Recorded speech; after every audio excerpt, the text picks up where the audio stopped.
सुधाकर वैसे तो एक किसान है, लेकिन उसे जानवरों से बहुत प्यार है।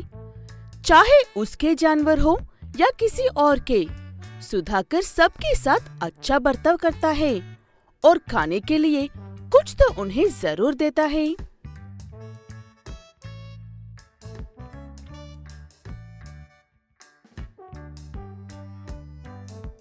जया, मैं खेत में पानी छोड़कर आता हूँ। लौटते वक्त तुम्हारे लिए कुछ लेकर आऊँ? धनिया के खेत से एक गन्ना लेकर आइए। उसके खेत के गन्ने का स्वाद ही कुछ और होता है जी। ठीक है कहकर मुस्कुराते हुए सुधाकर वहाँ से चला जाता है और अपने खेत में पानी छोड़कर धनिया के खेत में जाता है। गन्ने का खेत भरा हुआ होता है, इसलिए अंदर कुछ हो तो नजर ही नहीं आता है। सुधाकर अच्छे गन्ने को ढूंढते हुए खेत के बीच में जाकर देखता है। तभी उसे वहाँ पर बेहोश पड़ी हुई गाय नजर आती है। ये कैसी गाय हो सकती है? मैंने पहले कभी इतनी खूबसूरत गाय नहीं देखी। मुझे पहले इसे यहाँ से बाहर निकलकर पानी पिलाना होगा। उसके बाद देखेंगे ये किसकी गाय है। ऐसे कहते हुए सुधाकर उस गाय को बड़ी मुश्किल से बाहर निकलकर लाकर उसके बाद उस खेत के मालिक धनिया के पास जाकर उससे पूछता है कि क्या उसके पास कोई गाय है। धनिया, क्या तुमने गाय खरीदी है? नहीं तो, मैं कोई गाय नहीं खरीदी है। ऐसे क्यों पूछ रहे हो? कुछ नहीं, बस ऐसे ही पूछ रहा था। अच्छा, मैं चलता हूँ, मुझे कुछ काम है। ऐसे कहते हुए सुधाकर वहाँ से चला जाता है और उस गाय को अपने घर लेकर जाता है। वो गाय कोई साधारण गाय नहीं थी, लेकिन वो किसी वजह से अपनी शक्तियों का इस्तेमाल नहीं कर पा रही थी। सुधाकर की पत्नी उस गाय को देखकर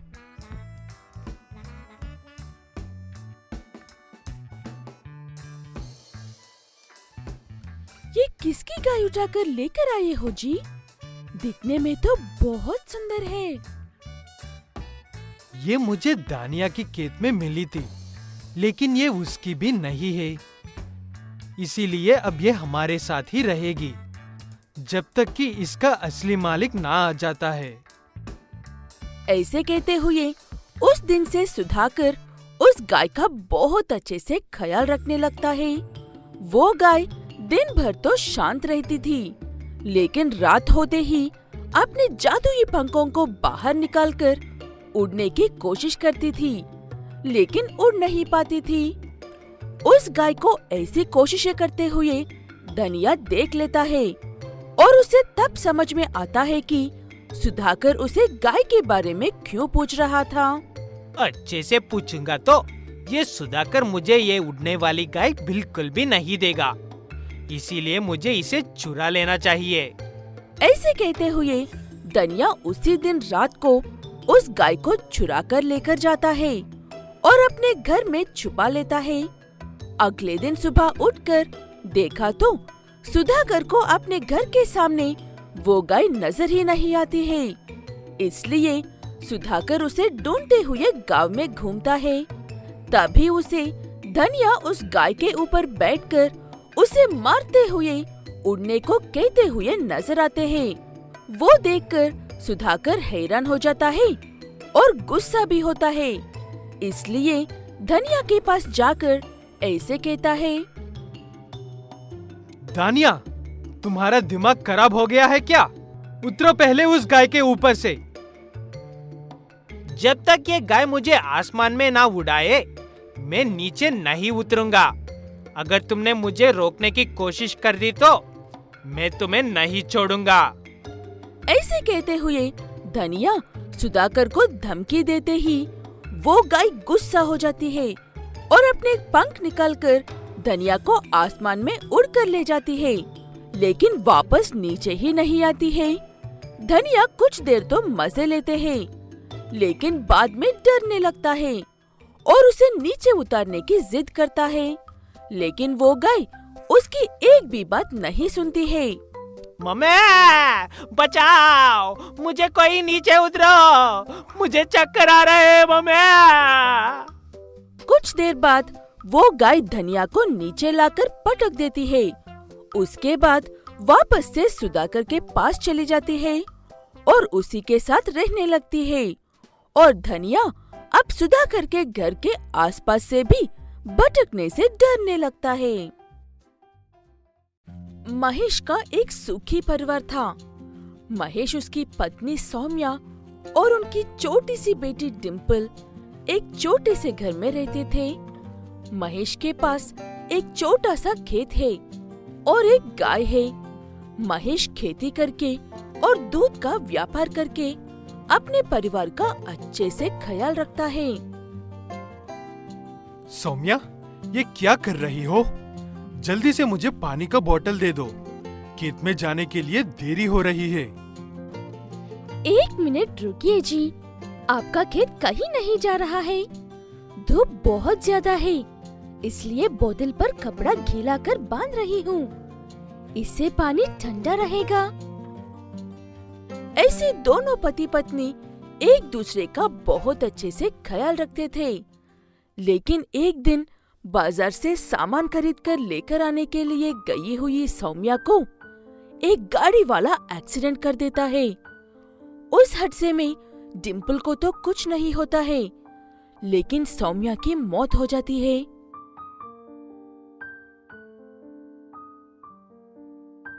महेश को जब ये बात पता चलती है तो उसके दुख की कोई सीमा नहीं थी। महेश अंदर से टूट गया था, लेकिन उसे अपनी बेटी को भी संभालना था। इसलिए महेश अपनी बेटी को संभालते हुए सौम्या का अच्छे से अंतिम संस्कार करता है। अब मैं क्या करूं?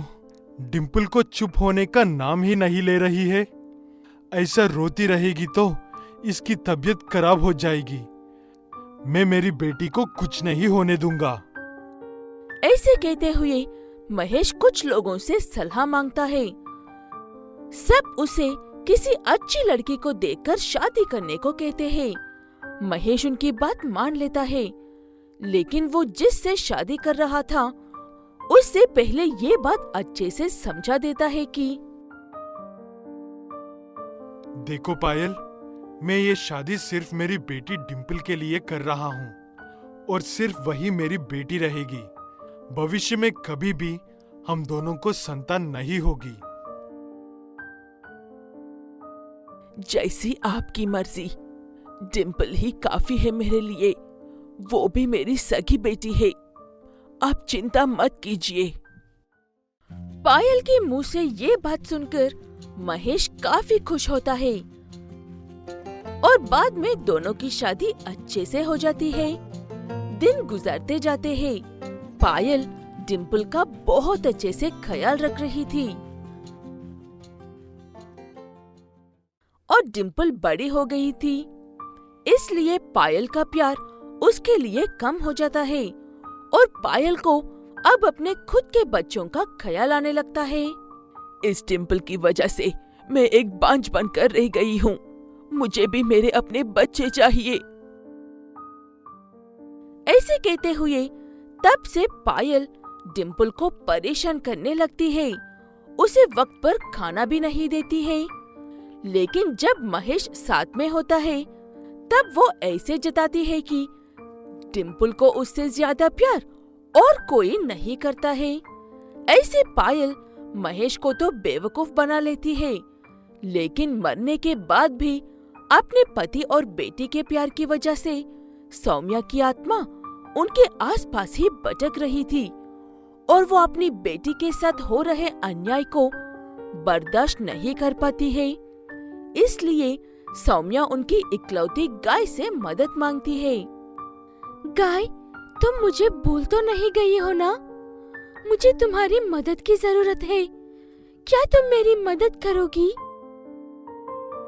मैं जानती हूँ आप यहाँ किस लिए आई हो। नई मालकिन बिल्कुल भी अच्छी नहीं है।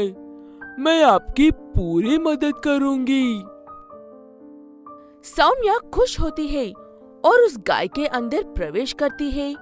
उसके बाद वो गाय जो भी देखती है वो सब महेश को भी दिखाई देता है। एक पेड़ के नीचे रोते हुए बैठी हुई डिम्पल से बात करने के लिए जाती है वो गाय। क्या बात है डिम्पल, तुम क्यों रो रही हो बेटा? माँ, क्या तुम मेरी माँ हो?